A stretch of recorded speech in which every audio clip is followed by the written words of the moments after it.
की गुलामी को तोड़ पाएंगे? बाबा साहब ने उसको तोड़ के दिखा दिया। अगर हम भीम सिपाही हैं, अगर हम मिशन के प्रति ईमानदार हैं, तो हम वो समाज के गद्दार कहेंगे, वो समाज के गद्दार कहलाएंगे। देखिए, आज मिशन जय भीम का यहाँ प्रथम स्थापना दिवस था और जिस प्रकार से जो विजन है मिशन जय भीम के संरक्षक हैं, उनका बिल्कुल क्लियर कट विजन है। आने वाले दिनों में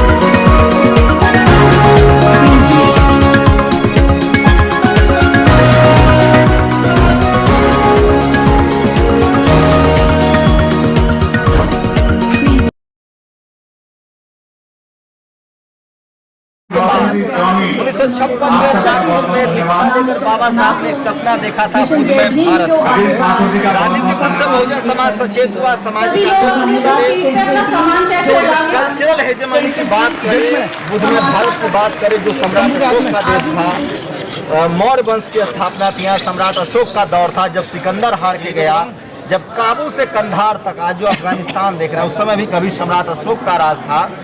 भारत वो भारत था जहाँ ताले नहीं लगते थे, जहाँ 7-7 यूनिवर्सिटियाँ थी, नालंदा, तक्षशिला, विक्रमशिला, जहाँ घर में ताले नहीं लगते थे। भारत सोने की चिड़िया थी, क्योंकि भारत बुध में भारत था।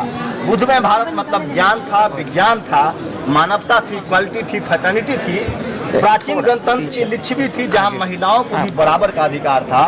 वो था बुध में भारत। आपको मुझ पर भरोसा नहीं तो इतिहास पढ़िए, दुनिया भारत को बुद्ध के नाम से जानती है। उस कारवा को फिर से आगे तय करने का फैसला किया है दिल्ली के सोशल जस्टिस मंत्री राजेंद्र पाल गौतम है, जो बाबा साहब ने कोशिश शुरू की थी 1956 में बुध में भारत का, उसको आगे बढ़ा रहे हैं। नाम दिया है मिशन जय भीम। लक्ष्य रखा है कि 10 करोड़ बहुजनों को 2025 में घर वापसी कराना है। 1 साल पूरा हुआ है, क्या है पूरा रोड मैप बात करेंगे। सर, पहला साल 12 महीने के बाद पहला आयोजन है, संतुष्ट हैं इस आयोजन से या कुछ कमी रह गई है? नहीं, हम रुको नहीं, ये सीख रहे हैं और मुझे खुशी है कि प्रोग्राम बहुत सक्सेसफुल हुआ, क्योंकि भाव देखे जाते हैं लोगों के, जो भाव जो उनके चेहरे बता रहे हैं। लोग बहुत लंबे समय से इसकी इंतजार कर रहे थे और मैं समझता हूँ सब लोग ने जिस तरह इसमें कंट्रीब्यूट किया, जिस भावना के साथ आए, जो बाबा साहब ने भारत को बौद्ध में भारत बनाने का सपना देखा था, उस सपने को साकार करने की भावना के साथ जो आज 1000 के आसपास लोग आए, जबकि हमने कम लोग बुलाए थे।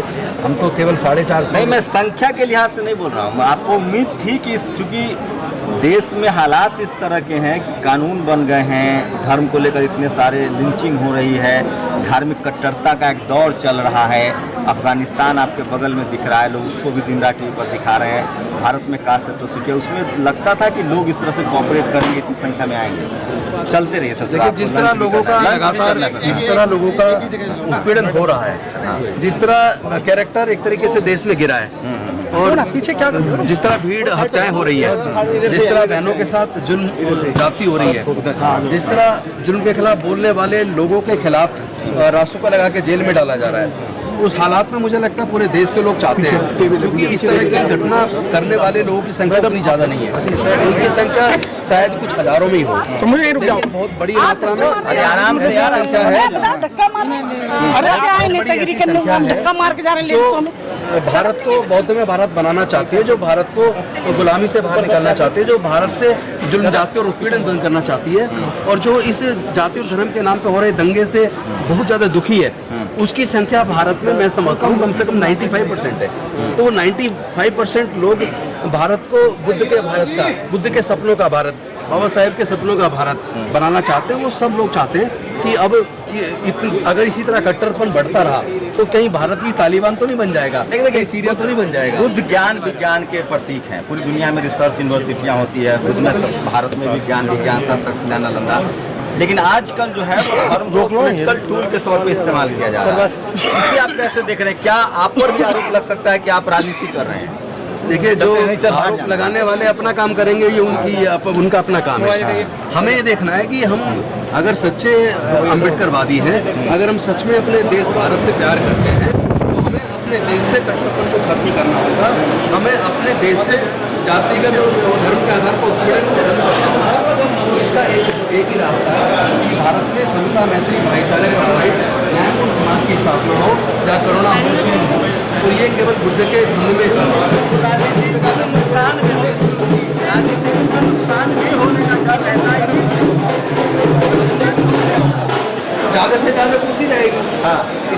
इतना तो नहीं होगा, लेकिन मूर्ति में कोने रहेंगे।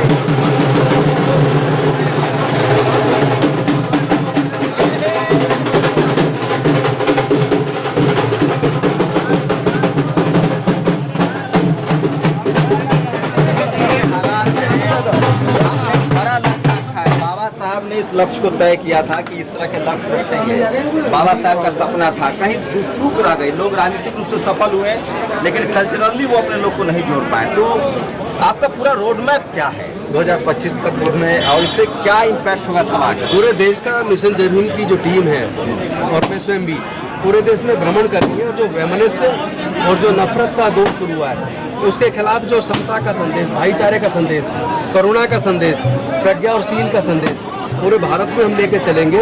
और आज बुद्ध के धम्म की जरूरत केवल भारत को नहीं, पूरी दुनिया को है। औजार हथियार की जरूरत नहीं है, हमें युद्ध नहीं, बुद्ध चाहिए। हमें झगड़ा नहीं, शांति चाहिए, और शांति बुद्ध के धम्म में।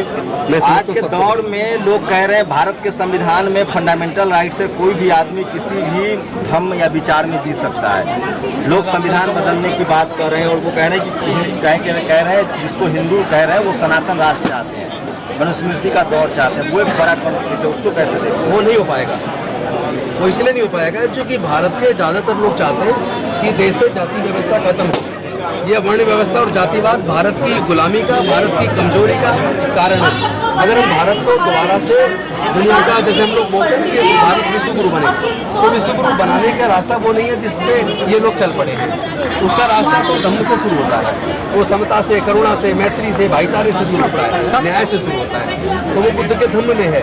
तो मुझे लगता है ऐसे कट्टरपंथी लोग की विचारधारा धीरे धीरे कमजोर पड़ेगी, और समतावादी विचारधारा धीरे धीरे मजबूत। आपका जो गौरवशाली अतीत है, चाहे जितने भी बुद्ध विहार है वो सब धरती के नीचे है। नालंदा, तक्षशिला, ज्ञान विज्ञान, सोने की चिड़िया, ताला नहीं लगते थे, कंधार से काबुल तक आपका राज था, वो था बुद्धम।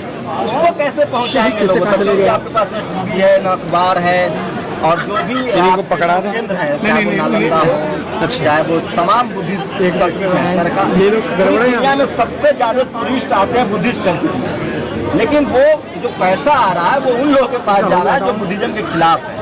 उसके विकास पर कोई काम नहीं हो रहा है, सरकार की तरफ से कोई काम नहीं की। मुख्यमंत्री नीतीश कुमार को छोड़ दे जिन्होंने अभी बुद्ध सर्किट पर काम किया है, तो बाकी कोई रोड मैप नहीं। तो उसको कैसे करेंगे? क्योंकि मार्केट बड़ी चीज़ है, पैसा बड़ी चीज़ है, जबकि भारत में सबसे ज़्यादा टूरिज्म बुद्धिस्ट सर्किट है। आप चिंता न कीजिए, पूरे देश में धीरे धीरे लोग एकजुट हो रहे हैं, और लोग इस सच को भी समझ रहे हैं कि हमारी संख्या हमारी ताकत है। भारत में 110 से 115 करोड़ बहुजन है।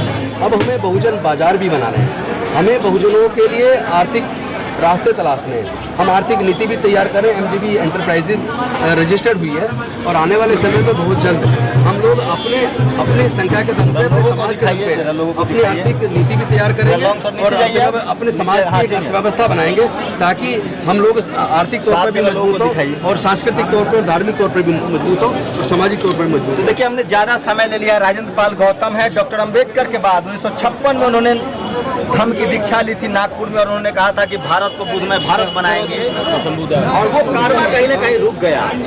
सत्ता में लोग आते गए, बाबा साहब के अधिकारों की वजह से सत्ता में तो आए, लेकिन उन्होंने अपने कल्चर को भूल गए, अपने विरासत को भूलते चले गए। राजेंद्र पाल गौतम जब से सत्ता में आए हैं, वो लगातार ताकत से उन्होंने लक्ष्य रखा है कि जो बाबा साहब का सपना था उसको पूरा किया जाए।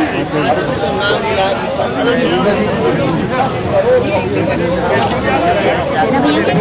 कभी खर्चा नहीं है, वो बंद हो गया ना। अच्छा। Press the bell icon on the YouTube app and never miss another update.